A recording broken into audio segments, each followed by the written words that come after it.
is Laura, and I am the Humanities Programs Manager at the Children's Museum of Indianapolis.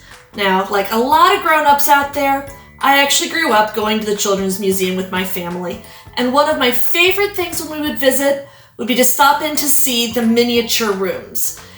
I love to examine all of those teeny tiny little details and imagine what could happen in a room like that.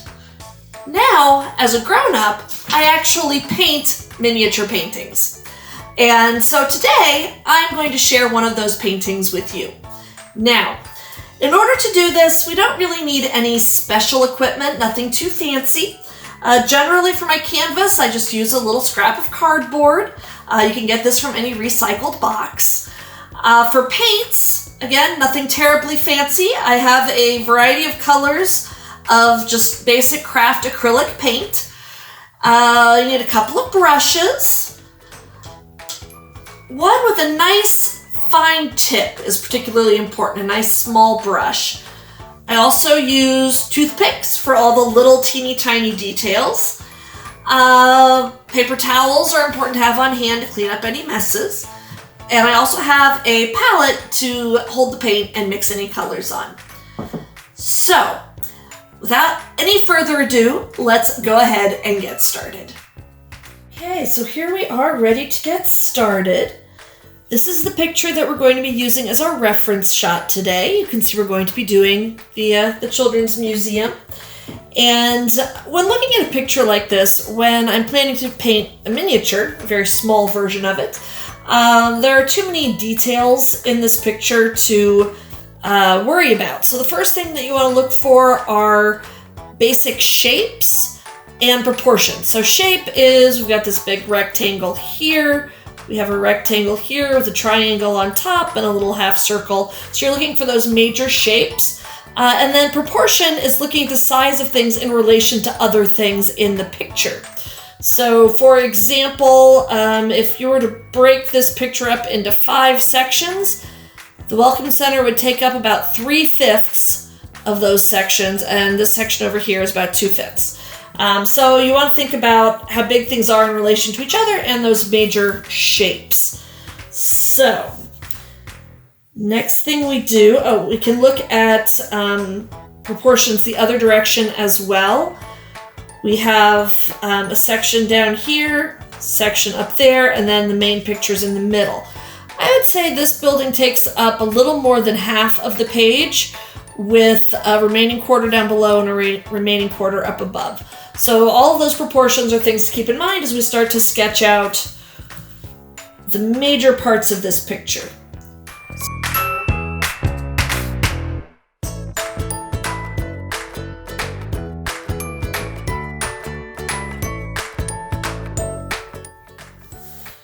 All right, so we've got our basic shapes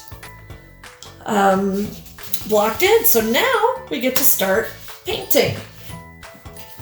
I'm going to mostly use this really fine brush that I have, very small tip, because we're working with a very small space. Now, the first thing I'm going to do, I'm going to go ahead and paint the sky. Now, if you'll notice, this picture was taken on a cloudy day, so I'm going to kind of take some of that cloudy look. We're going to mix in just a little white and a touch of black, more blue. So the other thing that's really important in miniature painting, the first thing of course is getting your shapes, your basic shapes right, but the next thing is color. Color mixing is so important in, well, really any painting, but particularly a miniature, because you have so very little to work with. Alright, so that's starting to look a little cloudy. So we will go ahead and start filling in. You can see I have a couple of random little lines from my sketch. We're going to paint right over those, so don't worry about that.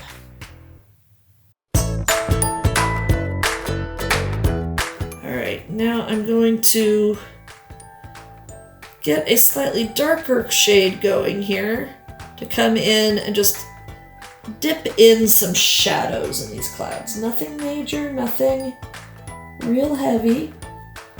Just want to give the impression of some shadows, because storm clouds can cause some nice shadows up there.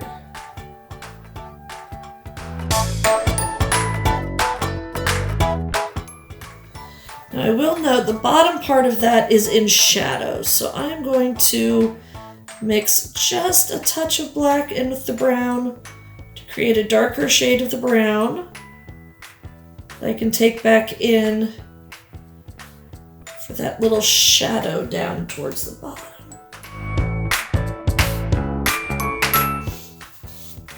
All right, now the thing about the Welcome Center that makes it a little bit of a challenge is that the Welcome Center has this big window right here. And glass, obviously you can't really paint glass into a picture, but we have to decide what color this is closest to. It's dark inside, the glass has a bit of a shading to it, so it's kind of a really dark color, really dark blue maybe. So let's do some color mixing and see if we can find a good shade. We're going to need a fair amount of this blue here. And some black.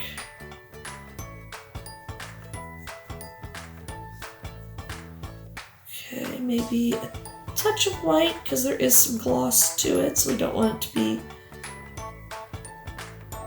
too dark. Touch the lighter blue maybe.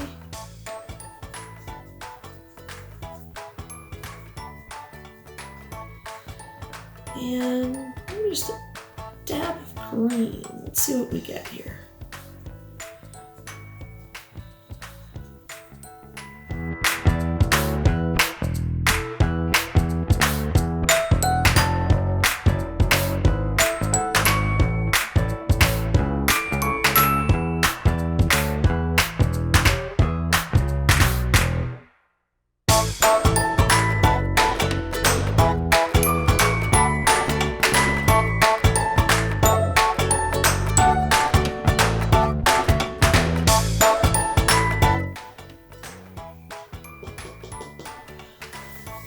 Alright, there's one color we're missing on this, and that is the color around the window there. Looks to be a little bit of blue, maybe a touch of green to get that color. It's not quite the same blue as the blue strip on the Welcome Center. Might just be lighting that makes it look different, but it certainly looks different.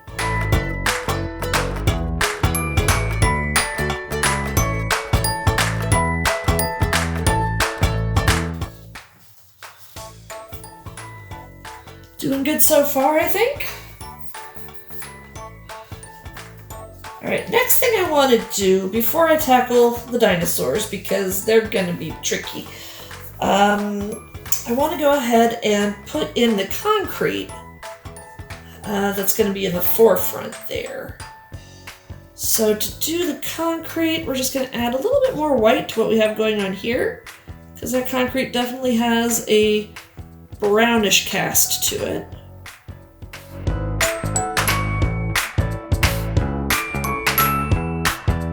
Okay, I've got most of the major elements in now.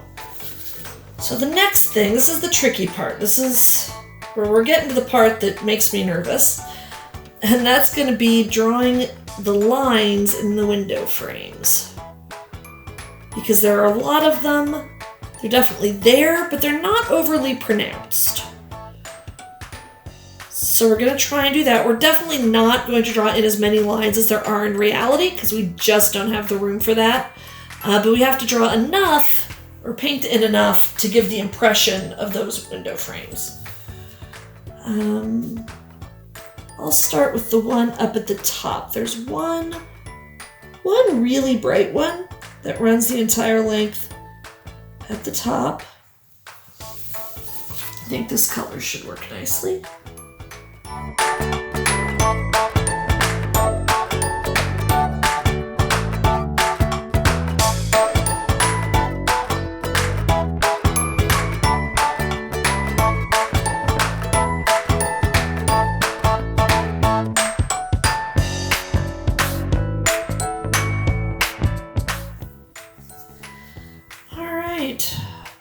see anything major on any of the buildings left to do. So now we can pay a little attention to this foreground. So first of all, there are some very, very dark plants going on right in the absolute foreground.